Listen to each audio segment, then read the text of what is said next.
Iniciando então o nosso estudo do livro Voltei, Irmão Jacó, Psicografia do Chico, capítulo 7, Atravessando Sombria Região. Bom dia, Brás. Esse vai ser então o tema de hoje, aqui do nosso trabalho. No nosso encontro anterior, nós conversamos um pouquinho sobre o deslocamento de Irmão Jacó, assim como também Dr. Bezerra de Menezes, Irmão Andrade, a própria filha de Irmão Jacó e outros companheiros, né, que eram levados então para aquela região praiana, para que pudessem então ser conduzidos para a região do plano espiritual, para o seu restabelecimento. Falamos de espíritos mais lúcidos, espíritos mais equilibrados, até aqueles outros espíritos também num estado ainda, né, de bastante necessitados, né, de bastante ajuda, e aí então todos eles foram levados ao plano espiritual, né, ou né, num determinado espaço no mundo espiritual. E aí então o que o irmão Jacó comenta, né, naquela sua ansiedade, né, de aprendiz, era exatamente sobre a energia, a psicosfera que existia em torno do nosso planeta, né, e aí então o irmão Andrade esclareceu que essa energia era criada então pelas próprias mentes, né, dos encarnados. E aí então, a partir daquele momento, atravessando então Sombria Região, é o nosso capítulo de hoje, né, dando sequência nesse deslocamento que eles estavam realizando. Seguíamos sem novidades, e pouco a pouco adaptava-me a voletar como aluno que recapitula a prova. Em torno a paisagem escurecia sempre, não obstante resplandecerem as estrelas do alto, né, no alto. Né? Aqui no caso a gente lembra que eles estavam fazendo esse deslocamento durante a noite. Possuía a perfeita noção de viajarmos sobre vasto abismo de trevas. Observava, porém, admirado, que não me sentia em processo de ascensão. A ideia de verticalidade estava longe de nós, tanto quanto a linha de esfericidade escapa à apreciação do homem que habita o globo da Terra. Reparei receoso que não distante da estrada que percorríamos vagarosamente apareciam sinais de vida e movimento. Ruídos de vozes desagradáveis alcançavam-nos os ouvidos de quando em quando. Formas monstruosas de espaço a espaço surgiam visíveis ao nosso olhar, e pelo que me era dado perceber, flutuávamos sobre a região vulcânica, cujo solo instável oferecia erupções nos mais diversos pontos. O que me afligia, sinceramente, era a contemplação de seres de lamentável aspecto, além das margens. Não estou autorizado a descrever o que nesse particular, mas posso afirmar que as figuras sinistras da mitologia ficam a dever à realidade com que eu era surpreendido. Registrando o temor que se apossara de mim, o irmão Andrade, em voz baixa, explicou-me que os planos habitados pela mente encarnada emitiam de permeio com as criações de espíritos inferiores desencarnados formas perturbadas, quando não horripilantes, de vez que a maioria das criaturas terrestres na carne ou desenfaixadas do corpo denunciavam-se no íntimo através de comportamento quase irracional. Salientou que a esfera próxima do homem comum, em razão disso, é povoada por verdadeira aluvião de seres estranhos, caprichosos e muita vez ferozes.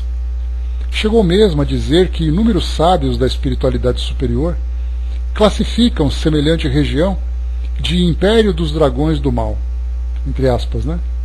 Rememorei a leitura das páginas mediúnicas vindas ao meu conhecimento antes da morte, e o companheiro dedicado confirmou-as, declarando que a zona em que viajávamos constituía realmente um umbral vastíssimo entre a residência dos irmãos encarnados e os círculos vizinhos.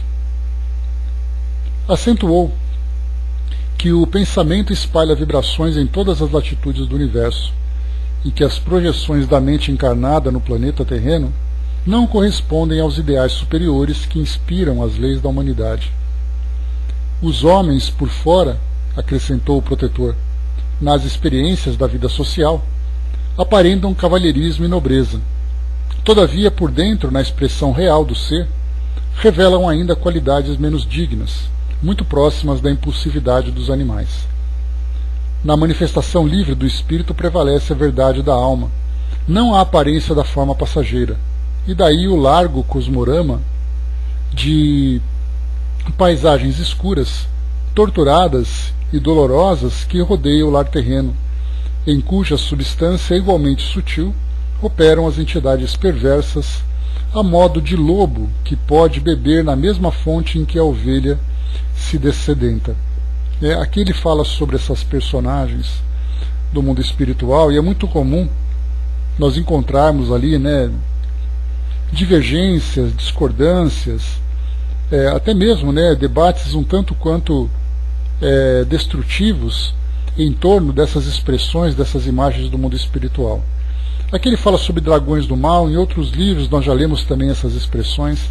Independente disso, não nos prendamos a esses detalhes, basta que nós nos lembremos que no mundo espiritual nós encontraremos ali diversos tipos, ou diversas faixas vibratórias, onde se encontram espíritos da condição mais inferior, não apenas no sentido de primitivismo, mas também de egoísmo, de agressividade.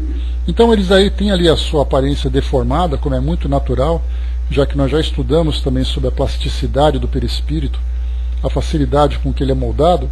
Então não nos preocupamos com nomes, mas lembremos sempre que aquilo que ele comenta eram regiões inferiores no mundo espiritual, onde mentes perturbadas ficavam então concentradas, criando essa imagem para muitos que têm esse entendimento, ou essa crença nos dogmas, fala inclusive dessa ideia das regiões infernais do plano espiritual. Então não nos preocupemos com rótulos, lembremos sempre das condições dos espíritos inferiores, principalmente, que é o caso que a gente está estudando aqui, e na deformação de suas aparências, o caráter ainda bastante primitivo, bastante selvagem, o egoísmo muito presente ainda em suas atitudes, em suas ideias. Que fica muito mais fácil nós nos desprendermos desses rótulos para generalizarmos essa realidade que existe no plano espiritual.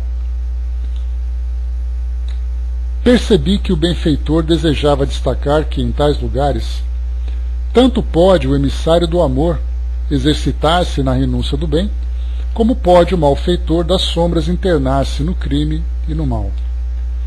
Compreendendo, no entanto, que as atenções dele se dividiam entre o carinho para comigo e a expectativa asfixiante da hora, sofrei o desejo de perguntar.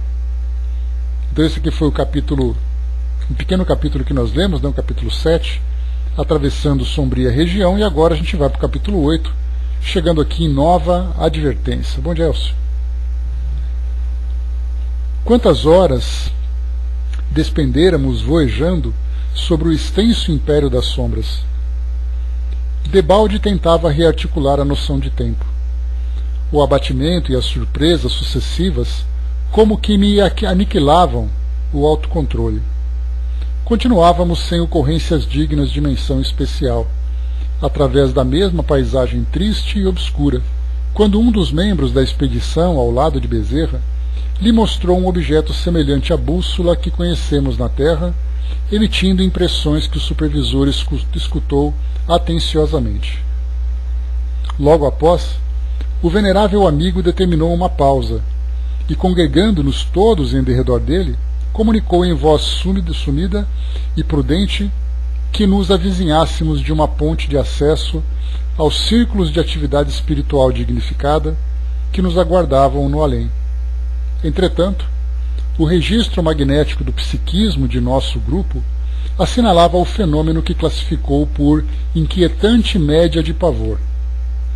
Acrescentou que a importância da ponte era tão grande que comumente muitos habitantes das regiões perturbadas se aglomeravam na base que deveríamos atingir dentro em pouco, ameaçando os candidatos ao reino da luz. Pediu-nos calma e decisão, silêncio e prece, e, sobretudo, lembrou-nos a obrigação de esquecer qualquer falta mais grave do passado para não cairmos em sintonia com os espíritos ignorantes, penitentes ou malfeitores daqueles domínios. Competia-nos manter a harmonia e serenidade em nós mesmos, porque de outra maneira poderíamos interromper a corrente de força que sustentava os companheiros menos aptos ao serviço de volitação. Essa aqui é a introdução desse capítulo novo, então, desse capítulo 8, nova advertência, e a manutenção desse pensamento positivo, desse pensamento elevado. Nós encontramos, para fazer uma pequena comparação, né, e a dificuldade que é lidarmos com tudo isso, né, olá Miriam, nós vemos, por exemplo, nos filmes de ficção atualmente, onde nós temos ali aquelas entidades, né, que vasculham a mente daquelas pessoas que participam de um determinado evento, né, relatado no filme. E aí então eles falam, né, não pensa nada de ruim, só pensa em coisas boas. E aí inevitavelmente um ou outro acaba caindo numa fraqueza, né, alimentando um pensamento doloroso, um pensamento negativo que viveu no passado. E isso, dentro dessa história da ficção, seria o suficiente para desarmonizar todo o grupo, já que aquela corrente vibratória positiva deveria ali então percorrer todas as mentes, criando ali, né, uma harmonia entre todos. Mas aí então, encontrando esses espíritos, principalmente nesse caso que nós vimos, que nesse grupo que se deslocava, né, em direção a essa dimensão mais elevada para que pudessem ser auxiliados, nós lembramos que no início uma parte desse grupo se encontrava ali em estado de perturbação profunda, alguns deles até mesmo vivendo ali uma condição de semiconsciência. E aí então como fazer com que eles mantivessem o equilíbrio se eles estavam nessa condição? Então um trabalho muito difícil, exatamente para que nessas proximidades onde eles estavam ali chegando, próximo a essa região de restabelecimento para onde eles se dirigiam, nós tínhamos ali então aquele grupo de espíritos ali que ficavam logo à porta para poder provocar aquele tumulto, desencorajando e criando até mesmo esse temor entre aqueles que chegavam, né? Então ele até mesmo trouxe para nós aqui essa expressão, falando para nós sobre inquietante média de pavor. Por que isso tudo, né? Porque os espíritos então, vendo aquilo tudo, começavam, né, a alimentar em seus pensamentos aquela imagem de terror, aquela imagem de medo. E isso criava então, né, como dissemos, uma desarmonia em todo o grupo. A ponte iluminada é o item desse capítulo. Não nos movimentáramos por muito tempo, e um facho de luz sublime varreu o céu, não longe indicando uma ponte cuja extensão não pude no momento precisar. Tão formosa e tocante foi a revelação no horizonte próximo, que muitos nos nossos... deixa eu ver aqui... Aqui tem uma passagem que não está bem escrita, né? Bom, comovente mensagem de amor transparecia daqueles raios brilhantes que percorreram o firmamento, copiando a beleza do arco-íris móvel. Enquanto muitos companheiros continham a custo as notas de assombro que nos dominavam, cerrei os olhos por minha vez, naturalmente envergonhado. Temor súbito vagueava-me na alma. Teria cumprido todos os meus deveres? Se constrangido a comparecer ante um tribunal da vida superior, estaria habilitado a apresentar uma consciência limpa de culpa? Como seriam meus atos examinados? Bastaria a boa intenção para justificar as próprias faltas? O sinal luminoso cortou vagarosamente o céu de novo. Minha alegria ante a aproximação do plano mais elevado era inexcedível, mas a noção de responsabilidade quanto às dádivas recebidas no mundo que eu deixara pesara agora muito, mais intensamente sobre mim. Mereceria o ingresso daquele domicílio celestial? Corriam-me as lágrimas, copiosas quando o grupo estacou. No mesmo instante, ouvi um dos irmãos recém-chegados gritar em choro convulsivo: Não posso. Eu matei na terra. não mereço a luz divina.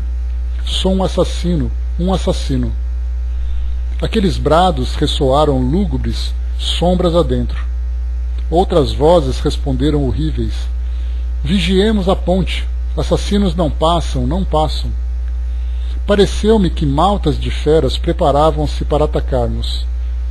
Não distante, a projeção resplandecente do invisível holofote clareava o caminho qual se fora movida em câmara lenta. Entre nós, emoções e lágrimas junto de um companheiro em crise. Em torno, ameaças e lamentos estranhos. Além, a luz convidativa. Bezerra, sereno, mas fundamente preocupado, rompeu a expectação, cientificando-nos de que deveríamos ouvidas aos erros do passado, ou seja, deveríamos esquecer os erros do passado, e que um dos amigos, em vista de corresponder em demasia à lembrança do mal, impusera descontinuidade à nossa viagem, aquilo que eu tinha comentado com vocês sobre aquela corrente harmônica que deveria ter sido criada para fazer com que o grupo se deslocasse de um ponto a outro, foi quebrado então exatamente por essa perturbação desse espírito. É mais ou menos, para a gente poder ter uma ideia da reação que ele teve, de pessoas que são muito religiosas, mas que trazem, em sua intimidade ali histórias difíceis, erros que acabaram provocando muito sofrimento para eles e para outras pessoas e tudo mais. E aí então ele se depara diante de um altar. De imediato ele acaba caindo de joelhos, pedindo ali, perdão, implorando perdão por tudo aquilo que ele vivenciou e tudo mais. Então nós podemos imaginar que esses espíritos, chegando então nesse local, sentindo-se ali tocados, pela luz e por essas vibrações mais elevadas, eles então se sentiram constrangidos, e muitos deles então, muitos deles não, no caso desse espírito aqui em especial, ele acabou então não resistindo a esse desejo de pedir perdão pelo erro que ele cometeu, principalmente um erro tão escabroso como esse. O Tico até colocou, esses espíritos acusadores tinham conhecimento das dívidas alheias, porém desatualizados, ou não, de repente estavam ali acompanhando o dia a dia, muitos deles ali próximos, mas o importante é lembrar que esses espíritos então, desse grupo de acusadores, assim como em outras histórias que nós acompanhamos também, depois vai chegar a vez deles, em que eles depois reconhecerão seus próprios erros, e perceberam o grande erro que eles praticaram. Acentuou que as reminiscências de crimes transcorridos não deveriam perturbar-nos e que bastaria sintonizar-nos excessivamente com o pretérito para causarmos sérios prejuízos a outrem e a nós mesmos em circunstância delicada quanto aquela. Disse que o irmão em crise realmente fora homicida em outra época, mas trabalhara em favor da regeneração própria e a bem da humanidade, com tamanho valor nos últimos 30 anos da existência, que merecera a carinhosa proteção dos orientadores de mais alto e que não devia levar a penitência tão longe, pelo menos naquele momento, a ponto de ameaçar o êxito da expedição. Necessitávamos reatar o fio de ligação mental comum, a fim de que nossa capacidade voltante fosse mantida em alto padrão. De outro modo, a concentração em massa de entidades inferiores, ao pé da ponte, que se alonga sobre o abismo, talvez nos dificultassem a passagem. Mas sabe o que acontece, Tico Teco? A gente vê muito isso em reuniões de desobsessão. Então nós temos ali aqueles trabalhadores que são dedicados, que são médiums, Para esses espíritos acusadores, não importa o que o espírito fez para poder se reabilitar. O que vale para eles é exatamente o ponto fraco daquele espírito para mostrar a culpa que ele tem. Até porque esses mesmos espíritos, por não terem tido a oportunidade de se reajustarem ainda diante dessas leis divinas, que se mantêm no erro, eles colocam todo mundo no mesmo nível. Mas só o fato, como a gente viu, exatamente dessa desatualização que você colocou, só o fato desses espíritos, junto com o Dr. Bezerra de Menezes, estarem sendo conduzidos àquele local, já mostra então o merecimento.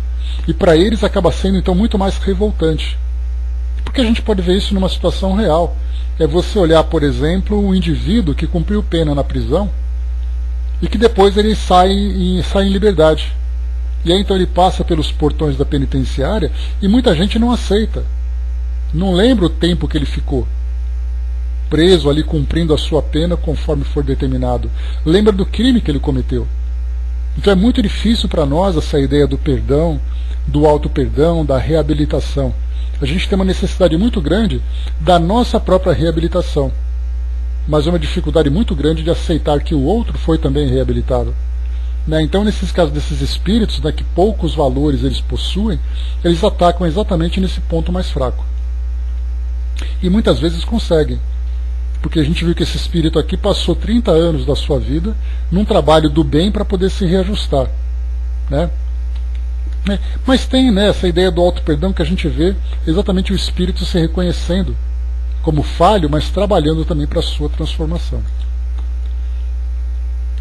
Finalizando a ligeira observação, Bezerra acenou para mim e recomendou-me orar em voz alta, para que nossa corrente de energia espiritual se recompusesse. Em oração. Espantado com a designação superior, senti medo e vacilei.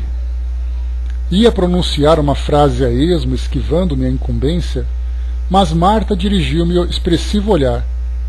Em silêncio, pedia-me obedecer à ordem recebida e prometia ajudar-me no cometimento. Amparado por ela e pelo irmão Andrade, dispus-me a executar a determinação. Que prece pronunciaria? Mantinha-se-me o cérebro incapaz de criar uma peça verbal compatível com as aflições da hora.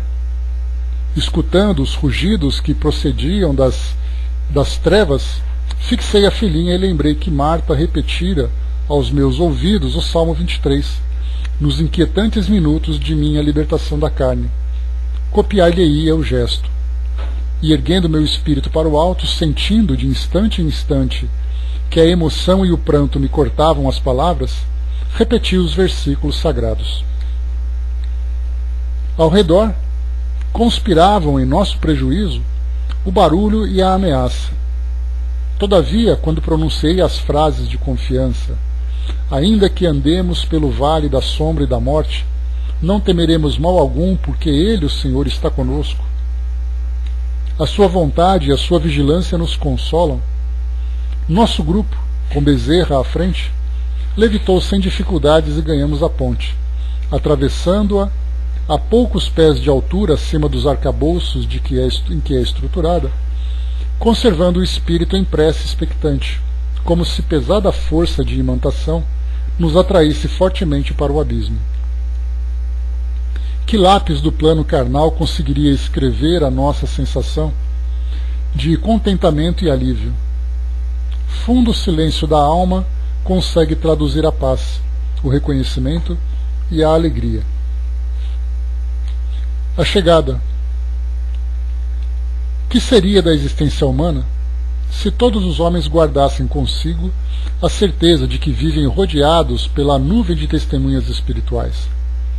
Como agiria a criatura na vida doméstica e no círculo social se estivesse convencida de que amigos e afeiçoados a esperam em outro lar? Inseguro viajante, preferindo roteiros incertos, o espírito encarnado quase nunca se lembra de que é simples hóspede da esfera que o recebe. Não fosse um desmemoriado das bênçãos divinas e a caminhada, através da carne, ser-lhe-ia muito mais proveitosa e mais feliz o regressar. Esses pensamentos assaltavam-me o cérebro ante os amigos que nos abraçavam acolhedores. Aguardavam-nos contentes no outro lado com um carinhoso amplexo de boas-vindas. Nenhum de nós, os que fazíamos aquela travessia pela primeira vez, depois de permanência demorada na carne, ficou órfão das lágrimas de ventura. As explosões de carinho com que éramos recebidos faziam-me acreditar no ingresso no paraíso. Aqui a gente segue, porque uma bela descrição que ele traz para nós, e o que ele lembra também é com relação à nossa ignorância, dessa sutilidade que existe nesse mundo invisível que nos envolve, tanto de um modo positivo como de um modo negativo. na questão 459 do Livro dos Espíritos, quando Kardec pergunta se os espíritos interferem na nossa vida, né, e a resposta que eles trazem é que é muito maior do que nós imaginamos, que de certa forma também são eles que nos dirigem, né, através de suas influências, através de seus pensamentos e tudo mais.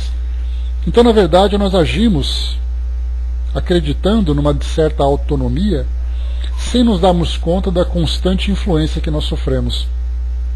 Essa influência, ela acaba não sendo, para a maioria, um arrastamento, mas é uma sugestão que vai ao encontro daquilo que nós já trazemos dentro de nós, em termos de desejos, tendências, valores e tudo mais, fazendo com que nós sejamos manipulados com toda facilidade. E nós não nos damos conta dessa realidade. Desde a época em que Kardec... Vanessa, bom dia. Desde a época em que Kardec trouxe para nós, né, as obras da codificação, tem uma passagem no Livro dos Médiuns que ele diz assim que a grande importância da doutrina espírita, especialmente no seu aspecto mediúnico, é a capacidade de desmascarar o mundo espiritual inferior, de mostrar exatamente, né, a presença desses espíritos, a sua constante influência. Então hoje, pelo fato de nós ainda vivermos nessa ignorância, né, e até mesmo, Brás, nessa passagem, orar e vigiar, a gente faz uma interpretação tão infantil dela, sem nos darmos conta do que significa exatamente essa conexão com o mundo espiritual, através da prece, e não necessariamente preces de palavras, mas um estado de prece, né, uma expressão que eu gosto muito de usar, porque aquilo que nós fazemos, aquilo que nós pensamos, né, as nossas atitudes, as nossas atividades, as nossas realizações, nos colocam num padrão de sintonia com o mundo espiritual, que, se são ações nobres, nos colocam então num padrão elevado. Esse estado de prece independe de onde nós frequentamos para poder fazer ali as nossas, para termos ali as nossas práticas religiosas, das palavras que nós proferimos no momento naquele momento mais especial, né? Então, na verdade, é um estado constante, porque de nada adianta nós concentrarmos ali a nossa atenção num determinado momento do dia, e nos demais momentos nós agimos sem nenhum tipo de precaução, nenhum tipo de preocupação. Então essa parte da oração é fundamental, o estado de prece muito mais do que a própria prece. E depois a vigilância, mas a vigilância do quê? Essa vigilância íntima de nós mesmos, essa vigilância desse mundo invisível que nos rodeia, e a vigilância também do ambiente onde nós frequentamos aqui, das relações que nós estabelecemos aqui no nosso mundo físico. Braz lembrou que se a inteligência universal não tivesse nos vedado o poder de ver esse universo paralelo que nos rodeia, ficaríamos loucos, né? É a necessidade que nós temos ainda de vivermos, né? Primeiro, desenvolver em nós os valores aqui no mundo material, depois nós desenvolvemos uma sensibilidade maior para vermos o mundo espiritual. Então, cada coisa no seu tempo, né? Na paisagem diferente, próximo item. Modificara-se a paisagem depois de transposta a extensa ponte. A escuridão quase absoluta ficara para trás, nos caminhos percorridos, e a atmosfera noturna tornara-se mais leve, mais clara. Impregnara-se o ar de perfumes sutis. Movimentando-se ao nosso lado, os amigos que nos aguardavam além do despenhadeiro entoavam cânticos de júbilo. Não havia qualquer nota de tristeza nesses hinos de regozijo. Eram todos vazados em soberana alegria, quais se estivéssemos regressando à casa paterna, como o filho pródigo da parábola. Alguns foram acompanhados por Marta, cuja voz cristalina me expulsava o cansaço e o abatimento. Muitos companheiros sustentavam tochas acesas, e à claridade delas via-se-lhes o semblante iluminado e feliz. Fizera-se a volitação mais agradável, mais rápida. A estrada que percorríamos marginava-se de flores, algumas delas como que talhadas em radiosa substância, o que convertia a paisagem numa cópia do firmamento. Árvores próximas pareciam cobertas de estrelas. Ouvindo as melodias suaves que partiam para longe, levadas pelo vento fresco, a soprar-nos de leve sobre o rosto, eu não expressaria de modo algum a emoção que me dominava. A que país, afinal, fora eu arrebatado pela morte? Teria subido a terra até o céu, ou teria o céu baixado para a terra? Em verdade, incoercível desejo de dormir, ampla e despreocupadamente, escravizava-me o sentido. As aflições de natureza física haviam terminado. Todavia, certa fadiga sem dor me submetia inteiramente. Aqui a gente lembra, né, que isso aconteceu pouco tempo depois, né, da sua desencarnação. Aqui pelo decorrer do livro que nós vimos, são ali algumas horas, de um dia para outro, 2 dias no máximo, que foi o tempo de ele então ter a morte física decretada, passar por aquele processo de desencarnação propriamente dita, que é a libertação fluídica, depois o seu sepultamento e então depois a condução até esse ambiente onde ele se encontrava agora. Então era ali pouco tempo que acontecia, então nesse momento ele começava a sentir aquele cansaço, mas agora um cansaço não mais influenciado, né, pelo peso da influência da matéria, mas agora algo mais tranquilo, algo mais sutil, até mesmo pelo ambiente onde ele se encontrava. Então era aquele típico sono de um convalescente, mas aquela convalescência agora, né, sustentada pela confiança, por um bem-estar, e não simplesmente aquela sonolência mórbida que muitas vezes nos atinge pelo cansaço físico que nós ainda temos. No entanto, diz aqui para nós, aquelas vozes argentinas a se evolarem para o alto alegremente, como que embalavam o ser, revigorando minhas energias. Os versos comoventes dos cânticos e a música espiritualizante que vagava na atmosfera me arrancavam lágrimas inesquecíveis. Que fizera no mundo para merecer o devotamento dos amigos e as ternuras de minha filha? Por que não me lembrara mais vezes na terra de que retornaria ao lar espiritual? Eu pensara na morte, aguardara-a sereno e providenciara quando julguei justo para que o corpo exausto baixasse ao túmulo. Todavia, não supunha que a vida aqui fosse tão natural. Se soubesse antes, ter-me-ia preocupado em semear o bem e a luz, mais intensamente, na causa que abraçamos. O Tico-Teco lembrou aqui também, nessa parte da história de irmão Jacó, a ponte, também demonstra claramente um engano nosso, né, a crença de que somos acusados apenas pela nossa consciência, né, é uma atração natural pelo ambiente que a gente tem. E o bacana também da gente ver, né, exatamente essa construção que é apresentada no mundo espiritual, nós então começamos a entender exatamente a qualidade das mentes que produzem cada um desses ambientes. Tanto esse vale sombrio, né, que eles tiveram que ultrapassar, quais eram as mentes que criaram aquela atmosfera, e da mesma forma também, né, nesse outro ambiente mais elevado, mais equilibrado, mais iluminado, né, em todos os sentidos, também criados por mentes mais evoluídas, agora também mais potentes, exatamente para que essas mentes que se encontram em desarmonia para o tratamento, né, que chegaram até lá, não criassem nenhum tipo de desarmonia. Então dá para a gente imaginar, né, é a mente de uns contra a mente de outros. As mentes evoluídas constroem, as mentes perturbadas podem destruir. Então, quer dizer, uma mente, né, é a sobreposição de mentes poderosas elevadas contra aquelas mentes ainda inferiorizadas. Bom dia, Zé. Reencontro emocionante. Meditando nas festividades cristãs dos tempos primitivos do Evangelho, notei que celeste bando de aves luminosas surgia longe, voando ao nosso encontro. Que pássaros seriam aqueles? Lera em vários ditados mediúnicos informes sobre a existência de aves diferentes das nossas, nas esferas espirituais vizinhas do plano físico, mas eram tão lindos os seres alados que se me revelavam aos olhos, que não hesitei em perguntar ao irmão Andrade quanto à procedência deles. Interpelado por mim, não ocultou o riso afável e esclareceu. Não são aves, e sim crianças. Estou informado de que viriam buscar nossa irmã M, né, aquela que se apresentava numa condição mais elevada, né, que nós vimos lá no início, né, do deslocamento deles. E designou a professora cujo corpo espiritual se caracterizava por formosas irradiações de luz.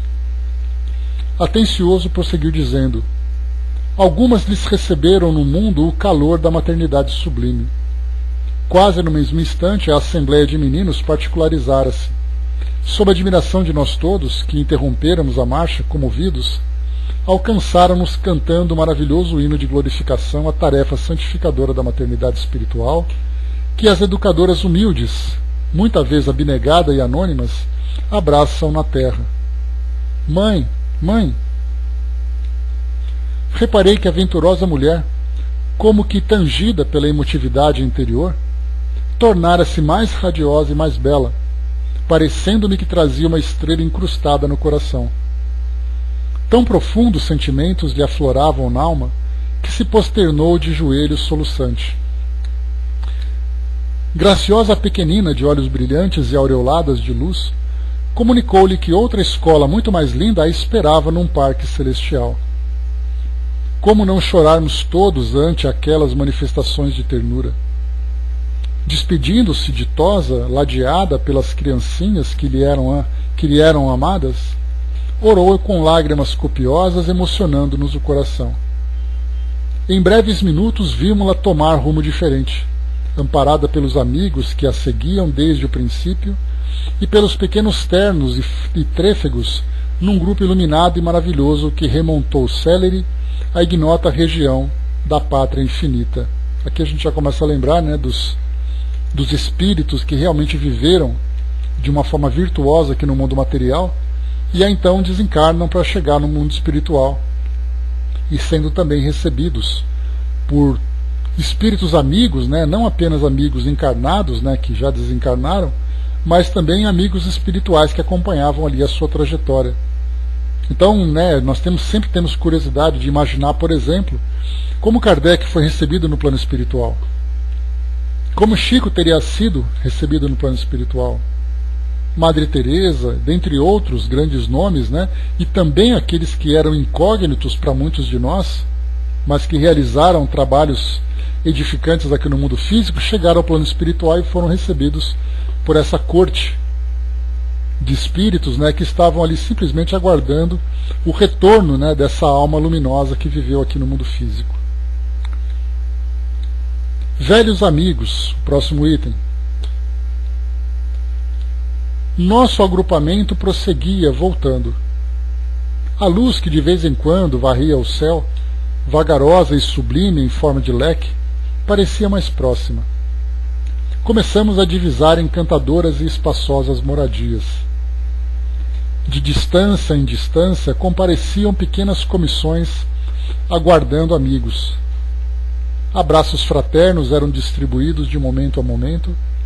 Nenhuma nova despedida, porém, chegou a assemelhar-se à daquela professora devotada e desconhecida. Então todos eles ali foram recebidos como bons espíritos e tudo mais, mas nada tão deslumbrante como foi o caso daquela professora que se encontrava, né, num nível evolutivo muito mais avançado. Prosseguíamos já em pequeno grupo quando, num grupo de 4 pessoas, à margem, meu nome foi pronunciado em voz alta: Jacó, Jacó. Sorridente, Bezerra imprimiu nova pausa à jornada, voltou-se para mim, deu-me o abraço e conduziu-me até elas. A palavra não pinta a grande emoção. Surpreendido, jubiloso, mal contendo o pranto de emotividade, desferi um grito de alegria. Eram Guilom e Cirne, Inácio Bittencourt e Saião. Abraçaram-me efusivamente e, pelo olhar afetuoso e grave que me dirigiam, demonstravam saber quanto se passava em minha alma. Aqui uma nota de rodapé para nós. Diz aqui então que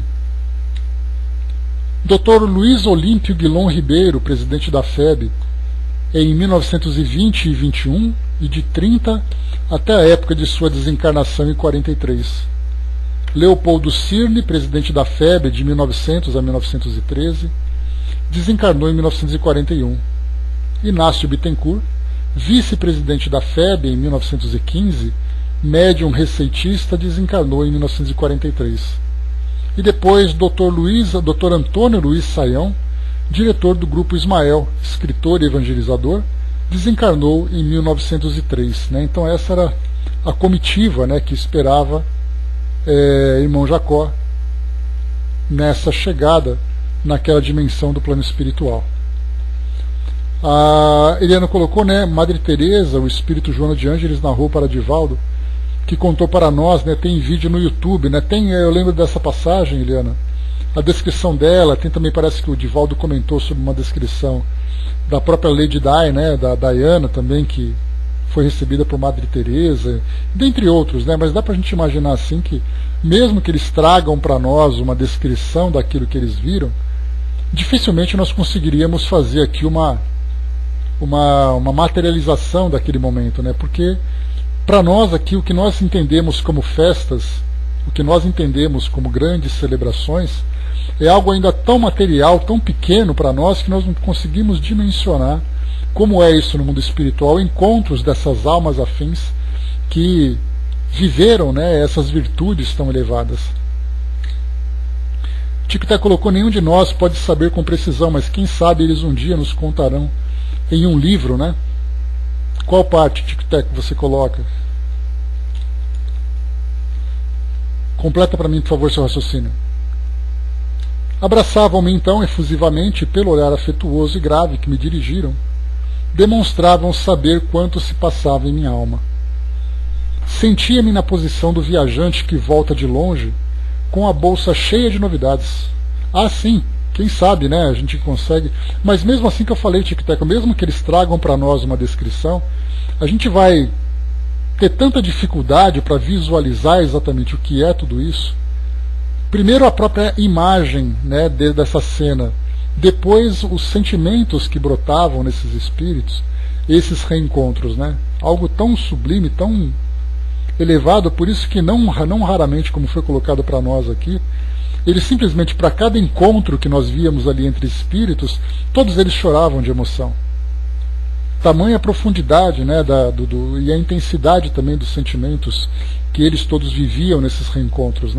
E, claro, a gente também tem ali os nossos momentos particulares, nós, assim, nos nossos reencontros, também encontraremos aqueles entes queridos que há muito tempo não víamos e tudo mais, mas não nessa dimensão tão bela como nós vemos aqui nessas descrições. Embora a fraqueza a constranger-me, gastaria horas relacionando o noticiário dos companheiros que se demoravam na carne, como trabalhadores da retaguarda. Não pareciam, contudo, muito interessados em recolher-me as informações. Falou Cirne, bondoso, dos obstáculos que nos incomodam ao desencarnar. Acrescentou que no meu caso, entretanto, era agradável e pacífica. Pela expectativa, mais ou menos longa em que eu vivera os derradeiros dias de octogenário, salientando que o mesmo não lhe ocorrera em vista do repentino ataque de angina. Guilhom interrompeu-nos a ligeira palestra. Aqui, antes de começar com essa parte de Guilhom Ribeiro, que nós temos inclusive livros da FEB, que foram traduzidos por ele, o que ele coloca para nós aqui é interessante, é o tempo do que os espíritos viveram. Então, no caso, por exemplo, de irmão Jacó, que desencarnou ali como octogenário, ele ainda tinha os efeitos do corpo físico dos seus 80 anos, na sua aparência, ainda naquela influência que acabava acontecendo. Já no caso, por exemplo, de Guilhom, que teve ali uma desencarnação num tempo menor e também já há mais tempo, ele já estava plenamente recuperado e também, podemos dizer assim, saudável espiritualmente, psiquicamente, diferentemente de irmão Jacó, que acabava de desencarnar e ainda tinha muito a recuperar. Guilhom interrompeu-nos a ligeira palestra. Libertemos o Jacó, acentuou alegre. Teremos tempo para conversar. Doía separar-me deles, quando o ensejo se me afigurava dos melhores para a troca de impressões. Oh, exclamei consternado, quando nos veremos de novo? Riu-se Guilhom em me observando o gesto de angústia, aduzindo: ora, Jacó, esquece-se de que é eterno? Vai repousar. Afastaram-se contentes, alegando ocupações imediatas. Não podiam acompanhar-me. Vermelhiam na primeira oportunidade. Bezerra paternal regozijava-se. Menos preocupado com o nosso grupo a dispensar-se, tantos eram os componentes já encaminhados a diferentes destinos, o dedicado supervisor manteve comigo um entendimento esclarecedor, comentando a extensão e a diversidade das tarefas que nos aguardam além-túmulo. Explanava atenciosamente sobre o espiritismo no Brasil, quando uma casa iluminada de graciosa configuração se nos deparou aos olhos. Marta, radiante, indicou o jardim povoado de flores, murmurando: enfim. Bezerra então designou a entrada, abraçou-me afetuosamente e concluiu: descanse. Intentei segui-lo instintivamente. Todavia, o estimado protetor prometeu firme: ver-nos-emos depois. Em repouso. O irmão Andrade acompanhou-me delicadamente. Ingressei na casa acolhedora sob forte impressão de paz e ventura. Difícil determinar se me achava realmente distante dos círculos terrestres. O ambiente doméstico era perfeito, não obstante mais acentuada beleza nos caracteres interiores. Tapetes, móveis, adornos e iluminação eram mais belos e mais leves, e apesar de revelarem autêntico bom gosto, não exibiam notas de luxo. Miriam, vai se preparando aí, hein? Olha só. Retratos pendiam das paredes estruturadas em substância semiluminosa. Uma senhora simpática e respeitável recebeu-nos com inexcedíveis demonstrações de ternura. Nomeou-a Marta, antes minha filha de memória. Recolhia nos braços num transporte de indefinível felicidade. Como não situá-la nos dias inovidáveis da infância? Era para minha filha, tanto quanto para mim, uma segunda mãe. Chamemo-la Mãe Frida, já que, por ordem superior, não estou autorizado a identificá-la. Tentei a conversação longa em perguntas compridas, mas reparei que, fora do grupo em que viajara e desligado da influência vivificante de Bezerra, meu cansaço se faz invencível. Até ali, na jornada de prolongado curso, esclareceu Marta, estivera sustentado em grande parte pela coordenação magnética do conjunto dos companheiros. Busquei manter-me de pé, no entanto a dispneia voltou angustiante. O irmão Andrade conduziu-me à vasta câmara que a filhinha me reservara, abriu extensa janela através da qual pude contemplar as estrelas pálidas da manhã que se anunciava, acomodou-me num leito macio e, após aplicar-me passes reconfortadores, recomendou fraternalmente: durma tranquilo. E, sem saber como, entreguei-me ao repouso encantado e feliz. Então aqui os espíritos já falam para nós, com frequência, dos trabalhos, por exemplo, que são realizados nas casas espíritas.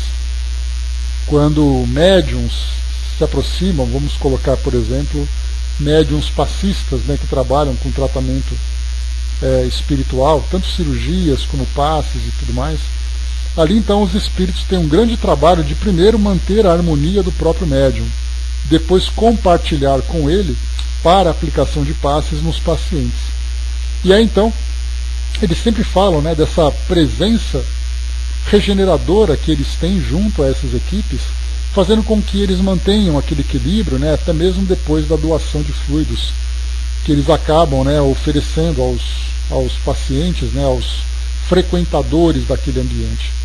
Então, a presença de Bezerra de Menezes e também esses outros espíritos que eram trabalhadores do plano espiritual, fazia então com que houvesse uma troca de energias bastante positivas para todas essas pessoas, principalmente que se encontravam na condição de pacientes. Depois, então, quando se afastaram, aí então o espírito ficou ali na sua real condição. Por isso, então, esse cansaço todo que ele relata para nós. Capítulo 9, Esclarecimentos.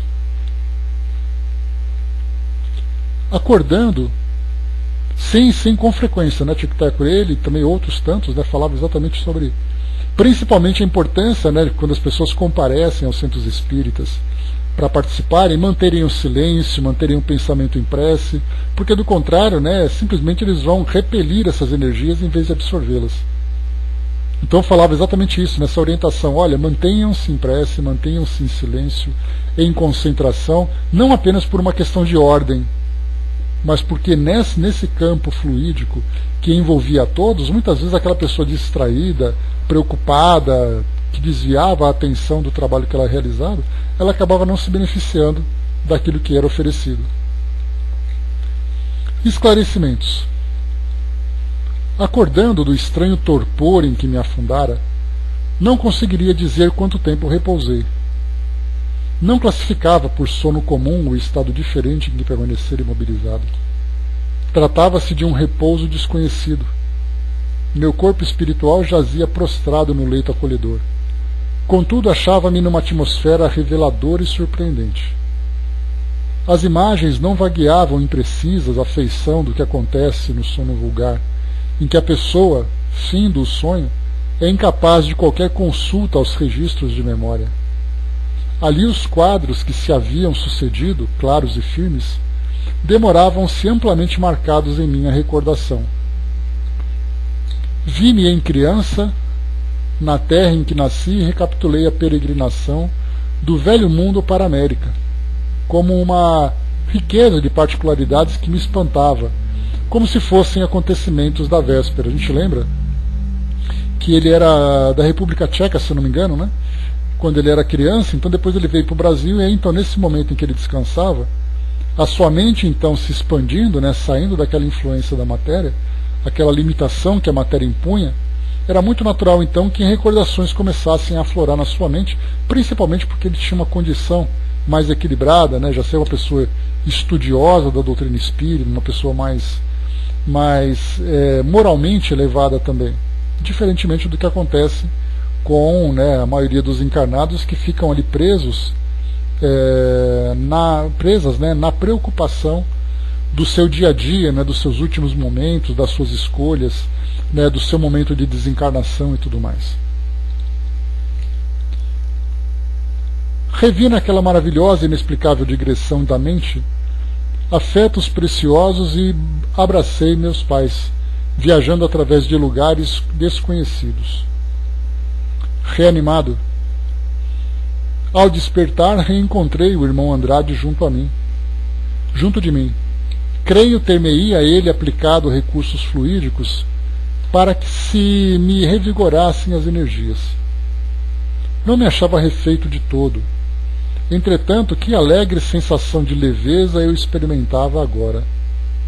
Senti-me remoçado, otimista, contente.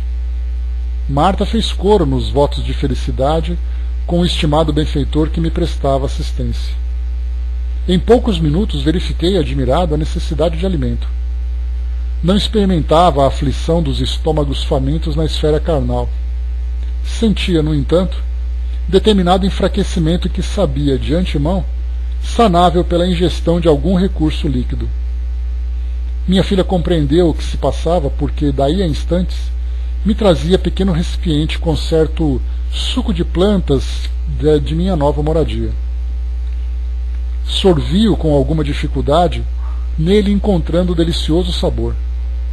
A anemia cedeu como por encanto. Encontrei bom ânimo para afetuar indagações. Não desconhecia que, em me reerguendo para contemplar o lindo dia a resplandecer lá fora, outra vida me aguardava, intensa e diferente. Inevitáveis interrogações martelavam-me o cérebro, e julguei oportuno valer-me dos préstimos do irmão Andrade, de modo a formulá-las sem delonga.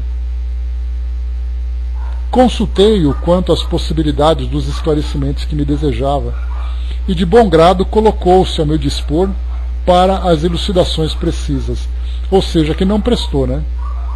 Ele perguntou assim: olha, estou com dúvidas. Você pode me responder? Claro, estou à sua disposição.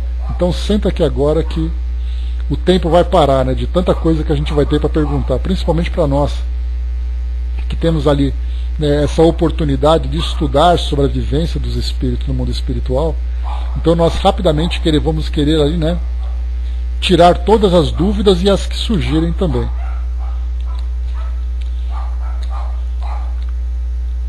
O repouso além da morte. Contei-lhe que, ao descansar, não tive a impressão de dormir qual o fazia no corpo da carne. Permanecera sob curiosa posição psíquica, em que jornadeara longe contemplando pessoas e paisagens diversas.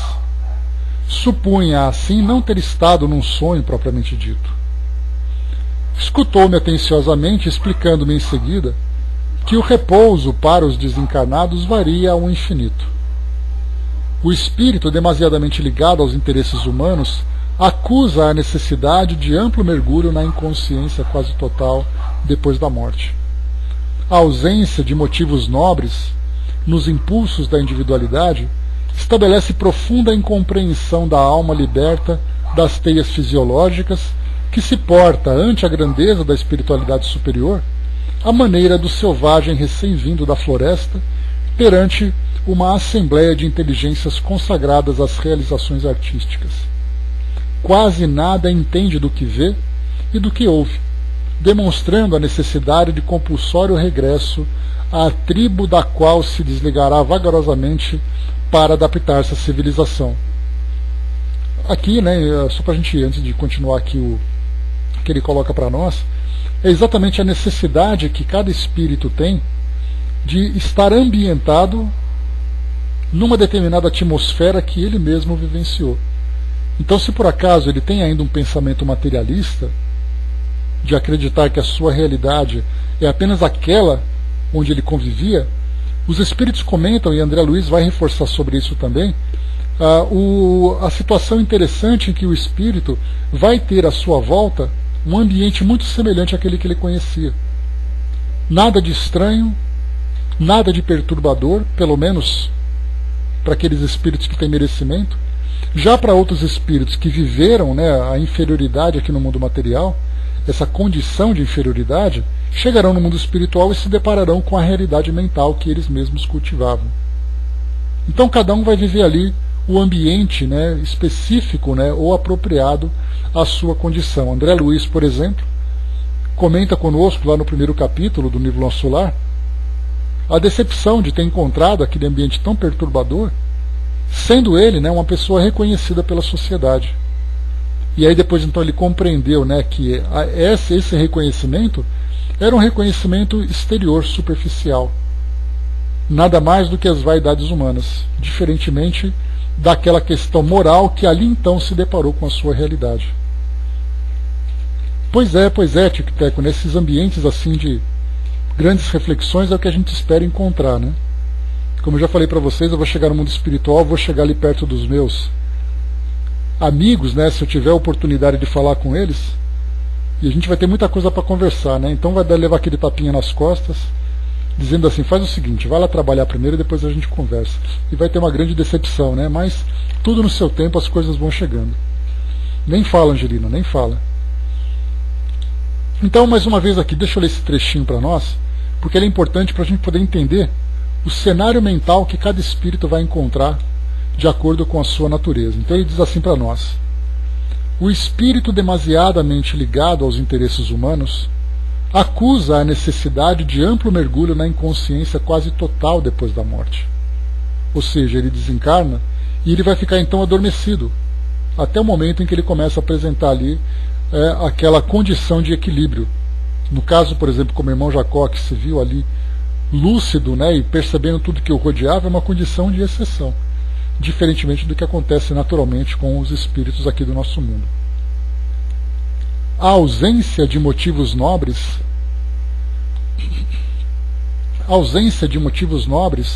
nos impulsos da individualidade estabelece profunda incompreensão na alma liberta das teias fisiológicas, que se porta ante a grandeza da espiritualidade superior à maneira do selvagem recém-vindo da floresta perante uma assembleia de inteligências consagradas às realizações artísticas.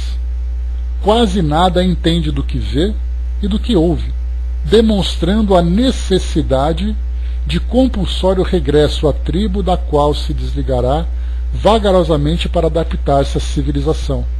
Então fala aqui para nós da presença dele no próprio ambiente onde ele vivia, para se conscientizar que desencarnou, para poder se desprender e se distanciar cada vez mais daquele grupo do qual ele fazia parte.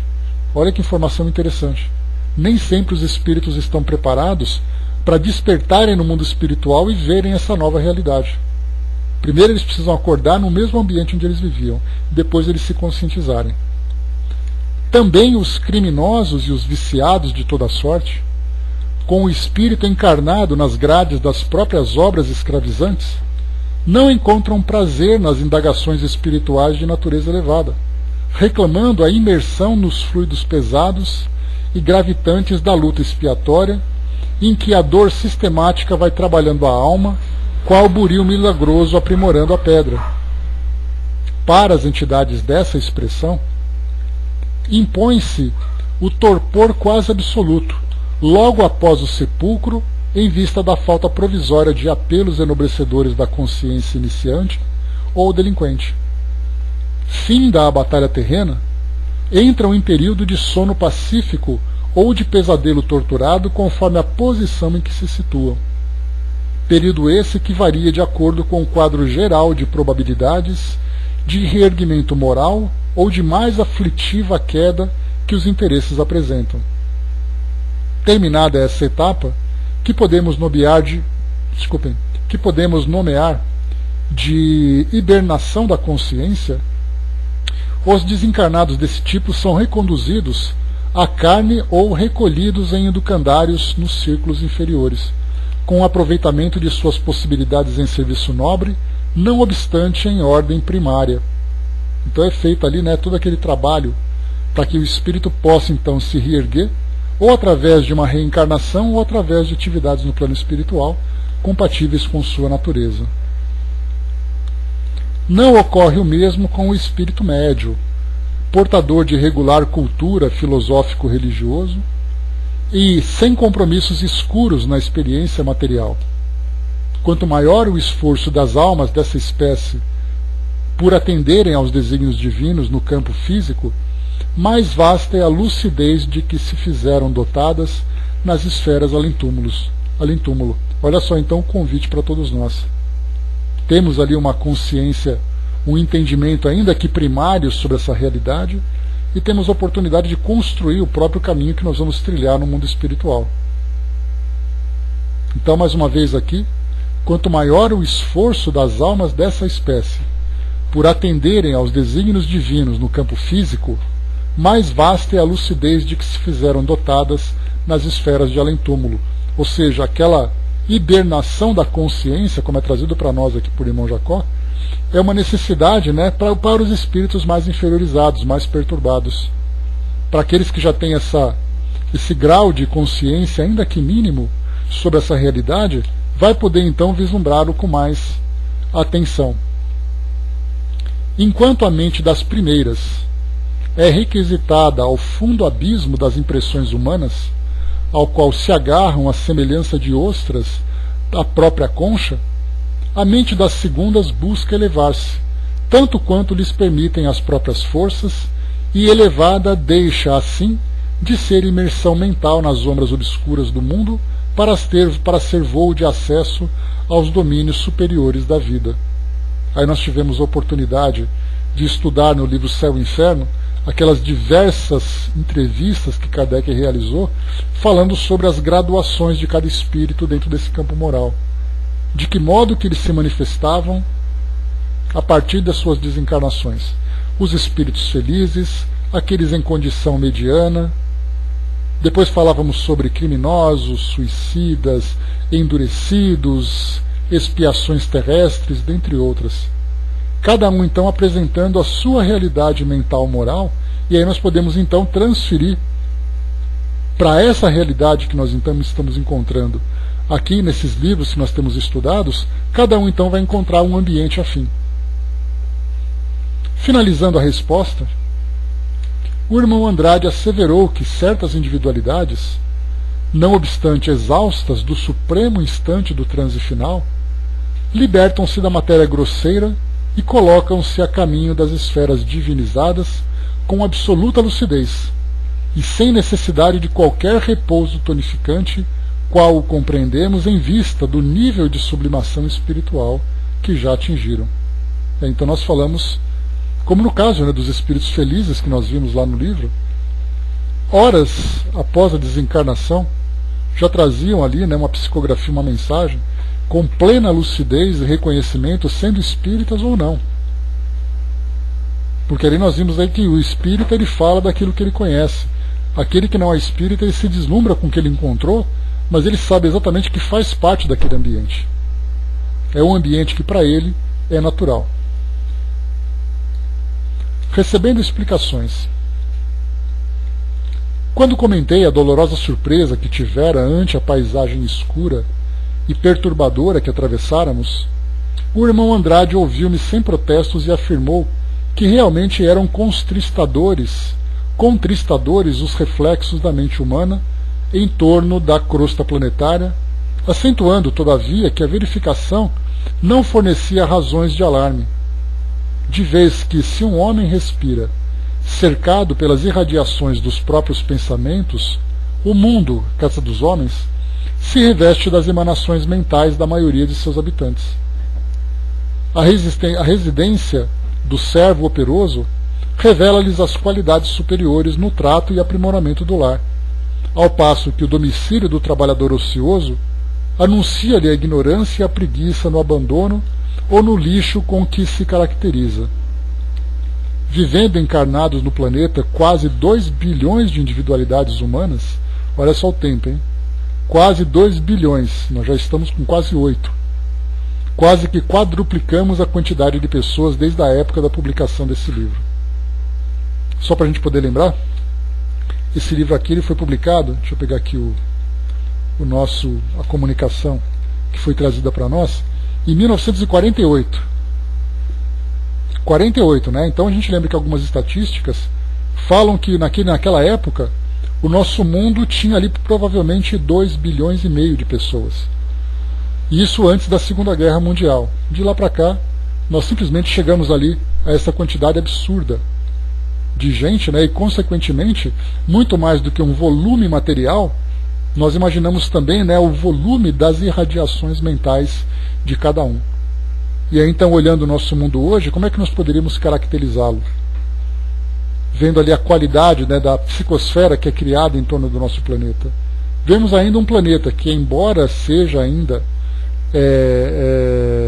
de provas e expiações, já não apresenta mais, por exemplo, as características psíquicas de um mundo primitivo, que dá para a gente imaginar, né? O mundo primitivo é ali, né, onde nós temos os valores na sua condição mais inferior, a agressividade, o primitivismo dominando cada indivíduo. Agora não, agora nós temos pelo menos uma qualidade melhor. Ainda tem muito a se fazer, né? Mas, continuando. Então ele coloca aqui para nós, né? Vivendo encarnados no planeta quase 2 bilhões de individualidades humanas, esclareceu o benfeitor que mais de 1 bilhão é constituído por espíritos semicivilizados ou bárbaros, e que as pessoas aptas à espiritualidade superior não passam de 600 milhões, divididas entre várias famílias continentais. Então o que nós vemos aqui é uma porcentagem de aproximadamente ali vai 1/3 da população tem condições de chegar ao plano espiritual nessa condição mais elevada, não superior, melhor, mais equilibrada. 1/3 da população do nosso planeta. Hoje, com a quantidade de espíritos encarnados nas mais variadas condições, desde aqueles espíritos mais evoluídos, né, ou até aqueles menos evoluídos, como o que acontece na maioria do nosso planeta hoje, essa porcentagem certamente ela acabou diminuindo, essa fração acabou também diminuindo. Colocaríamos ali 1/6, 1/7 da população teria essa condição. O restante nessa condição ainda, né, de sofrimento, de angústias vinculados aqui ao mundo físico. O Brás lembrou, uma vez estava de pouso ao lado do Vale Amanhecedor de Formosa, Logo fui levado para fora da matéria e me mostraram uma cerca magnética que rodeava aquele templo, né? São muitas as descrições desse tipo, né, Braz, de proteções que existem no mundo espiritual por causa exatamente dessa grande perturbação que nós ainda vivenciamos. Torna-se fácil, portanto, diz aqui irmão Andrade, torna-se fácil, portanto, avaliar a extensão do serviço regenerativo além do túmulo, considerando-se que homem algum se transforma instantaneamente. Ou seja, mais uma vez, olha, torna-se fácil avaliar a extensão do serviço regenerativo em além túmulo. Então, quando nós desencarnamos, nessa condição que nós nos encontramos, nós então rapidamente somos colocados, né, nessa fileira de tarefas espíritas, ou espirituais, né, mais elevadas, espíritas não necessariamente, né, mas espirituais elevadas, exatamente para trabalhar nesse processo de regeneração. Um trabalho intenso, né? Nós veremos em André Luiz muitas vezes espíritos que resistem a esse tipo de encaminhamento. Muita vassoura, muita vassoura. Porque tem muito lixo para varrer também, né, Tic Tac? Se tem vassoura é porque tem lixo. Então nós vamos ter que limpar muita coisa aí. Compreensíveis desse modo se tornam as sombras que rodeiam a moradia da mente encarnada e as extensas organizações socorristas em que copioso número de missionários abnegados exercita o amor e abnegado, né, exercita amor e a renúncia, a piedade e a tolerância entre milhões de espíritos de baixa condição à espera dos benefícios da lei reencarnacionista ou em aprendizado de virtudes rudimentares.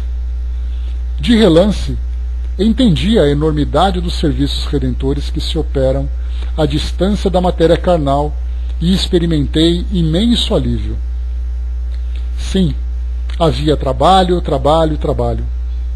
Meditando, reconhecia que perdera tempo na terra, mas algum lugar da vida nova me reservaria serviço salvador.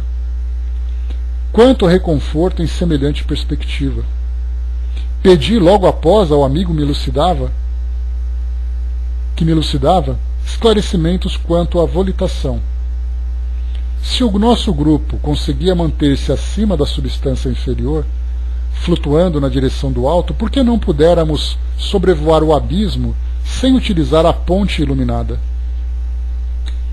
Afável, o irmão Andrade explicou que o feito seria perfeitamente cabível se o grupo estivesse integrado apenas por entidades adestradas na vida espiritual, com as faculdades da volitação plenamente desenvolvidas, acentuando, porém, que a maioria dos recém-desencarnados que nos acompanhavam longe estavam de ampliar as próprias possibilidades nesse terreno, pela densidade das paixões, embora sublimáveis, de que eram portadores. Em tais condições de desequilíbrio, seriam facilmente atraídos pelas forças temíveis das trevas, como náufragos que desconhecem a arte da natação. Em vista disso, com Bezerra à frente, utilizando as energias de vários companheiros, estabeleceram-se determinadas média de força volitante para todos os necessitados, que se amparavam aos irmãos mais aptos, fenômeno esse que se assemelha ao da distribuição das energias valiosas, mas limitadas de um dínamo elétrico. E na vida livre, concluiu o benfeitor paciente, o magnetismo pessoal divino, humano ou perverso, é a fonte geratriz das mais importantes nas expressões do bem ou do mal. Deixa eu ver mais aqui. Tá, só para a gente finalizar agora. O problema do esquecimento. Quando o benfeitor terminou, indaguei então acerca do meu próprio estado íntimo. Já que findara minha existência no veículo da carne, por que não reentrar na posse do passado? Por que razão não lembrava o período anterior ao meu retorno à carne? Por que me surpreendia ante os espetáculos da vida livre, se da vida livre me ausentara um dia a fim de reencarnar-me? Não seria a morte simples regresso da alma no pátrio lar? Em que causas se me enraizaria o esquecimento? Irmão Andrade ouviu-me sereno e informou que a reencarnação e a desencarnação constituem vigorosos e renovadores choques para o ser, e que, se em alguns casos era possível o reajustamento imediato da memória, quando a criatura já atingiu significativo grau de elevação, na maior parte das vezes a reabsorção das reminiscências se verifica muito vagarosa e gradualmente, evitando-se perturbações destrutivas. Podemos simbolizar a mente numa casa suscetível de povoar-se com valores legítimos e transitórios, quando não esteja atulhada de inutilidades e viciações. Alimentando-se na crosta da terra com muitas ideias e paixões não perduráveis, aproveitadas pelo espírito apenas por material didático, a não ser em processo expiatório, para esvaziar-se do mal ou da ilusão, não lhe é possível o mergulho indiscriminado no pretérito, medida essa que lhe seria ruinosa, mormente na ocasião em que se desenfaixa do corpo denso de carne. Então ele fala para nós aqui sobre essas lembranças que atingem o espírito de imediato após a desencarnação, sobre as suas existências anteriores, as experiências que ele vivenciou, por não ter estrutura psíquica para lidar com tudo isso. Seria ali uma avalanche de ideias e imagens perturbadoras que ele não teria como lidar. Explicou-me que alguns companheiros usam excitações e processos magnéticos para adquirirem a lembrança avançada no tempo. No entanto, de acordo com a própria experiência, aconselhava a submissão aos recursos da natureza, de modo a retomarmos o pretérito com vagar, sem alterações de consequências deploráveis, até que um dia, plenamente iluminados, possamos conquistar a memória integral nos círculos divinos. Fala exatamente sobre a indução